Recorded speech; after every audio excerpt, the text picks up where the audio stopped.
നമസ്കാരം. നമ്മുടെ പുതിയൊരു വീഡിയോയിലേക്ക് എല്ലാവർക്കും സ്വാഗതം.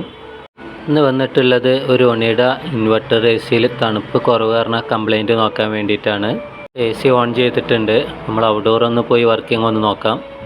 ഔട്ട്ഡോർ ഫാനും ഒക്കെ വർക്കിംഗ് ആണ്. നമുക്ക് ഇൻഡോറിൽ പോയിട്ട് കൂളിംഗ് കോയിൽ തണുപ്പുണ്ടോ, ഫിൽറ്ററിൽ ബ്ലോക്ക് ഉണ്ടോ എന്നൊക്കെ ഒന്ന് ചെക്ക് ചെയ്യാം. ഫിൽറ്ററിൽ പൊടിയൊന്നുമില്ല, അവർ കഴുകി ഇട്ടിരുന്നു എന്ന് പറഞ്ഞു.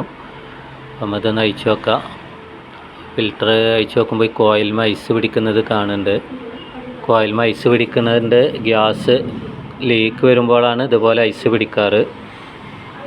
എ സിയിൽ തണുപ്പ് കുറയുന്ന സമയത്ത് ഇങ്ങനെ പൊടിയും കാര്യങ്ങളൊക്കെ ഉണ്ടോ നോക്കുക. അതല്ലെങ്കിൽ ഇതേപോലെ കോയിൽ ഐസ് ഒക്കെ പിടിക്കുന്നുണ്ടോ നോക്കുക. ഐസ് പിടിക്കുന്നുണ്ടെങ്കിൽ ഗ്യാസ് ലീക്കാണെന്ന് മനസ്സിലാക്കാം. നമുക്ക് ബാക്കിൽ ഔട്ട്ഡോർ പോയി നോക്കാം. ഇതിൻ്റെ ജോയിൻ്റൊക്കെ ഒന്ന് ചെക്ക് ചെയ്ത് നോക്കാം, അവിടെ ലീക്ക് ഉണ്ടോ എന്നുള്ളതൊന്ന് ചെക്ക് ചെയ്യാം. എ സിയിൽ ഗ്യാസ് ലീക്ക് ആണോ എന്നുള്ളത് ചെക്ക് ചെയ്യുന്ന ഒരു രീതി കേട്ടോ. ഇതേപോലെ ഈ ചെറിയ പൈപ്പ് ഐസ് പിടിച്ചിട്ടുണ്ടെങ്കിൽ, അതായത് ഡിസ്ചാർജ് പൈപ്പ് ഐസ് പിടിച്ചിട്ടുണ്ടെങ്കിൽ ഗ്യാസ് ലീക്കാണെന്ന് മനസ്സിലാക്കാം. ഇതിൻ്റെ ഈ സ്പോഞ്ചൊക്കെ നമ്മൾ നീക്കി നോക്കുമ്പോൾ പൈപ്പ് ഇങ്ങനെ കറുത്ത് ക്ലാവ് പിടിച്ചിട്ട് ദ്രവിച്ചിട്ടുണ്ട്. ഇങ്ങനെ ഉള്ള സ്ഥലത്ത് പൈപ്പിൽ ലീക്ക് വരാൻ സാധ്യതയുണ്ട്. പൈപ്പിൽ ലീക്ക് വന്നതിൻ്റെ ഒരു ഡീറ്റെയിൽ ആയിട്ടൊരു വീഡിയോ ചെയ്തിട്ടുണ്ട്. വീഡിയോയുടെ ലിങ്ക് ഡിസ്ക്രിപ്ഷനിൽ വെച്ചിട്ടുണ്ട്. താല്പര്യമുള്ളവർക്ക് പോയി കാണാവുന്നതാണ്. കൂടെ ആദ്യം പൈപ്പിൽ ലീക്ക് ഉണ്ടോ നോക്കണം. അപ്പോൾ ആദ്യം എത്ര ഗ്യാസ് ഉണ്ട് എന്നുള്ളത് നമുക്ക് ചെക്ക് ചെയ്യാം.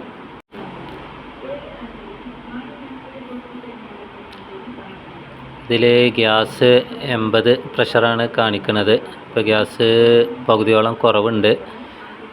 നമുക്ക് ആദ്യം പൈപ്പിൽ ലീക്ക് ഉണ്ടോ എന്നുള്ളത് ചെക്ക് ചെയ്യാം. അതേ രീതിയിലത്തെ ഗ്യാസ് ഫുള്ള് പൈപ്പിലേക്ക് ആക്കാം. അപ്പോൾ കുറച്ചും കൂടി പ്രഷർ കൂടുതൽ കിട്ടുന്നതാണ്. അപ്പോൾ ലീക്ക് ഉണ്ടെങ്കിൽ പെട്ടെന്ന് കാണാൻ പറ്റും.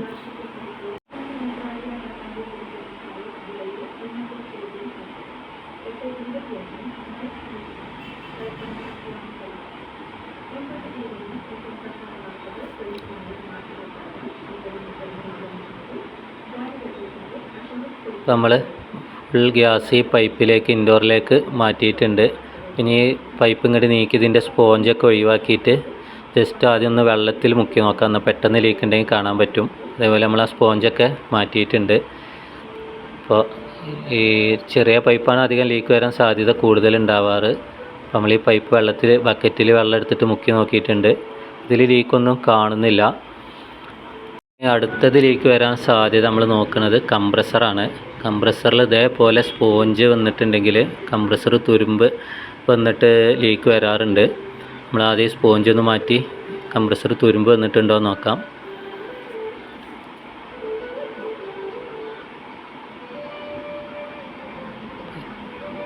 ഇതോടെ തുരുമ്പ് കാണുന്നുണ്ട്. അപ്പോൾ ഇതിൽ ലീക്ക് വരാൻ സാധ്യത ഉണ്ട്. കംപ്രസറിൽ ലീക്കാണെങ്കിൽ ചില കസ്റ്റമർ പുതിയ എ സി ഒക്കെ ആണെങ്കിൽ കംപ്രസർ വാറണ്ടി ഉള്ളതാണെങ്കിൽ വാറണ്ടിയിൽ അവർ മാറ്റി വെക്കും. അതല്ലെങ്കിൽ ചിലത് നമ്മൾ മാറ്റി പുതിയത് വെച്ച് കൊടുക്കാറുണ്ട്. ചില കസ്റ്റമർ പുതിയ എ സി കുറേ വർഷമായിട്ടുണ്ടെങ്കിൽ പുതിയ എ സി വെക്കാറാണ് ചെയ്യാറ്. നമ്മൾ ലീക്ക് ഡിറ്റക്ടർ ഉപയോഗിച്ചിട്ടാണ് ലീക്ക് കണ്ടുപിടിക്കുന്നത്. അത് ഈ കംപ്രസറിൻ്റെ അടിഭാഗത്ത് കുറച്ച് തുരുമ്പുണ്ട്, അവിടെ ലീക്ക് നോക്കാം. അപ്പോൾ അവിടെ ലീക്ക് ജസ്റ്റ് വെച്ച് നോക്കുമ്പോൾ കാണുന്നില്ല. ഇനി നമുക്കിതിൻ്റെ മുകളിൽ നോക്കാം. ഇവിടെ നമുക്കൊരു ലീക്ക് കിട്ടിയിട്ടുണ്ട്. നമ്മൾ പുതിയ എ സി ഫിറ്റ് ചെയ്യുന്ന സ്ഥലത്ത് ഇതേപോലെ സ്പോഞ്ച് ഒഴിവാക്കാറാണ്. അപ്പോൾ നമ്മളെ വീഡിയോ ഇഷ്ടമായാൽ ലൈക്ക് ചെയ്യുക. നിങ്ങളുടെ അഭിപ്രായം കമൻറ്റായി രേഖപ്പെടുത്തുക. നമ്മുടെ ചാനൽ സബ്സ്ക്രൈബ് ചെയ്യുക.